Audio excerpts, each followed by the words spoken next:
हाँ तो श्रोता बंधुओं, आइए सुनते हैं बाबा साहब के संदेश।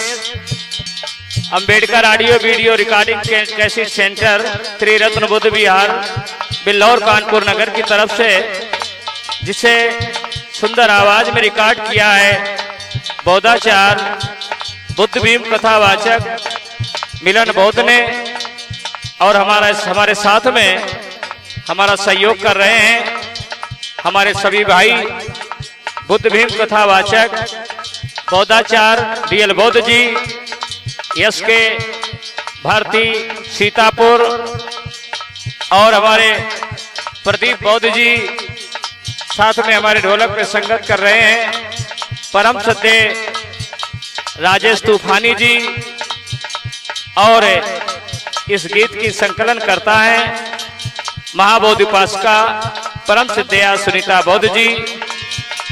तो फिर आइए चलते हैं अंबेडकर कैसेट के द्वारा। हरि भीम बताई ग डगरिया, जागो मूल निवासी भैया, जागो मूल निवासी बहना।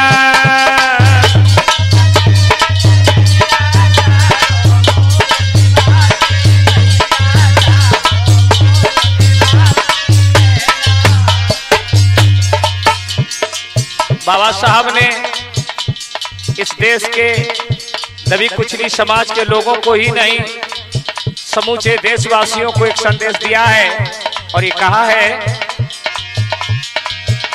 अरे भीम बताई ग डगरिया, जागो मूल निवासी भैया, जागो मूल निवासी बहना।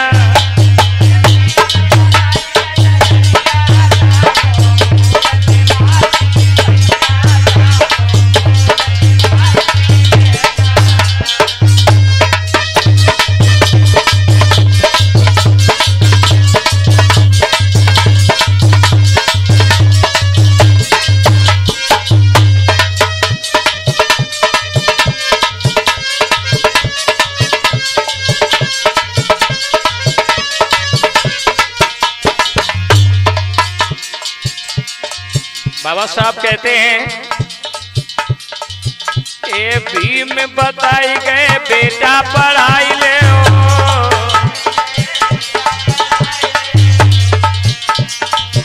ए भीम बताई गए बेटा पढ़ाई ले हो। अरे बाबा साहेब ने राह दिखाई, अरे राह दिखाई डगर बताई,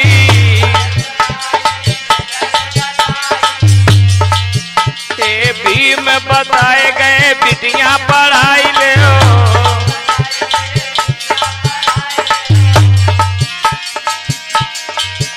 ए पकड़ो ज्ञान डगरिया, जागो मूल निवासी भैया, जागो मूल निवासी बहना।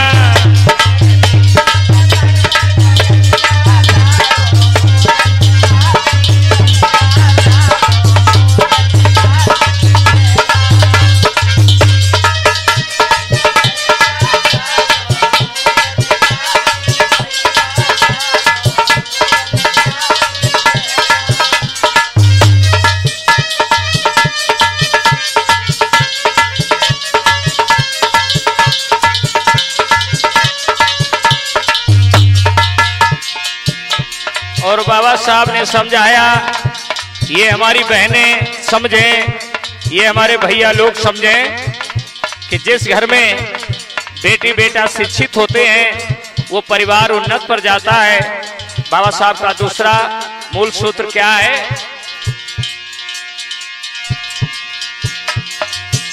अरे भीम बताई गए हमका डगरिया,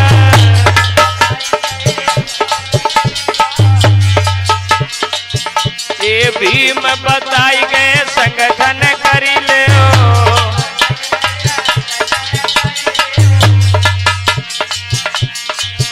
अरे संगठन करी लो, इकट्ठे हुई ले हो। ये संगठन कर लो ही करते हुई ले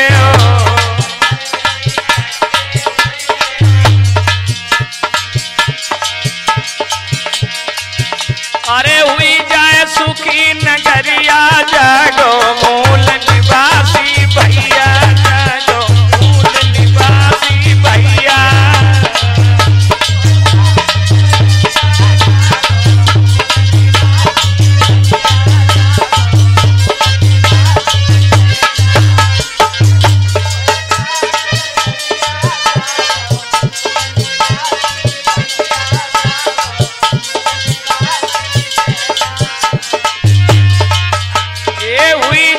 सुखी नगरिया जागो मूल निवासी भैया जागो मूल निवासी बहना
बाबा साहब ने तीसरा सूत्र दिया और कहा ये मेरे भाइयों बहनों ये 3 मूल मंत्र देके जा रहा हूं।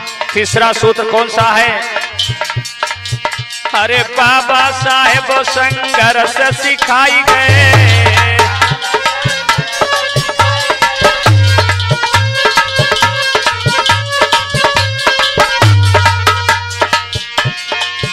ये बाबा साहेब संघर्ष सिखाई गए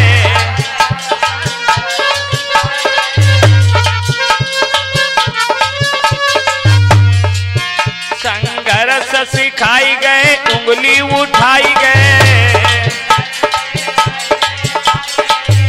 संघर्ष सिखाई गए उंगली उठाई गए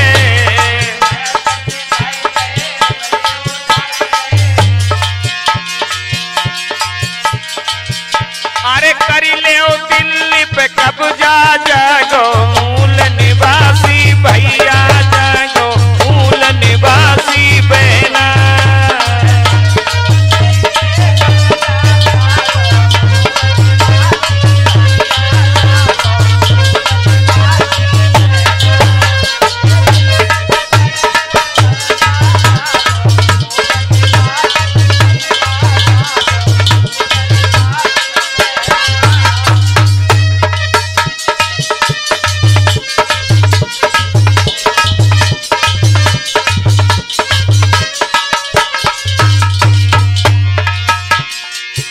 अरे कभी एलपीज की कलम चलती है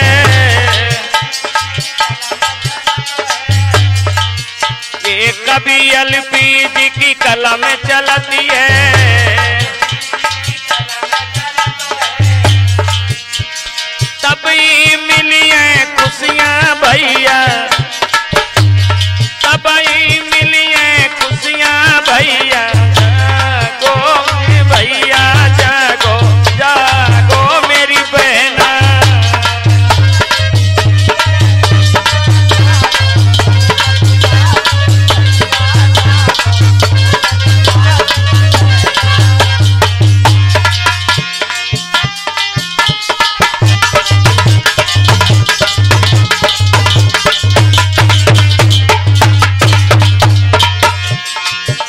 ये तबही मिली है खुशियां जागो मूल निवासी भैया जागो मूल निवासी बहना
तथागत बुद्धि की।